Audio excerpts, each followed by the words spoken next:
Patut tu dah ready lah. Tak payah cari lagi. Dah ada sejak halal mesti ada besarnya. PDN. Bos mana bos? Mana bos panggil bos? Ada minyak paket? Itu dalam. Mana? Tunjuk. Yelah, minyak apa pakai? Ini tangki mari tangki. Biasanya tangki mari. Hantar tangki sini. Ya. Ni, you in charge sini. Yelah, kalau tak ada bos, siapa jaga sini? Takkan tak ada orang jaga? Cik, jangan bagi saya marah. Saya kalau marah, saya santai orang tahu. Dua. Satu sejak halal, satu permit penyimpan minyak masak. Patut tu dah ready lah. Tak payah cari lagi. Dah halal sejak halal mesti ada besarnya. Sebab dekat you punya packaging ada halal. Permit minyak masak tu ada. You pakai minyak masak besar tu, saya tengok tu. Mana permit dia? Cuma tengok permit je. Kalau ada permit, selamat. Kalau tak ada permit, tak selamat. Ini jangan main-main tak? Jangan main-main. Ada tak ada? Gula 1,000, minyak masak 3,000 kilo. Invoice je invoice. Yang latest ada. Gula tu simpan kat mana? You tak tahu. Apa you tahu? Aku pun tak tahulah. Dengan buku stok ada buku stok. Aku tanya, kalau you beli minyak masak, supplier you siapa? Hantar pakai apa? Minyak botol ke? Tanker ke apa? Atau minyak paket. Atau minyak paket?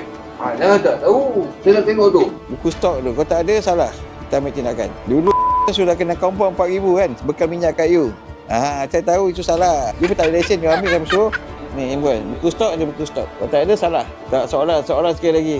Ada buku stok tak? Tak ada Buku stok, buku LPG, gula, minyak masak.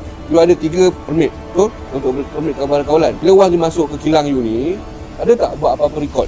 Selain invoice. Invoice is invoice. Buku record is buku record. Ada tak? No, tak ada. Kalau tak ada, maksudnya salah ada pula. Mana dia? Mana SL tu? Okey, bos lah. Okey lah. Buku stok ada buku stok. You record macam ni je? Mana nama ni?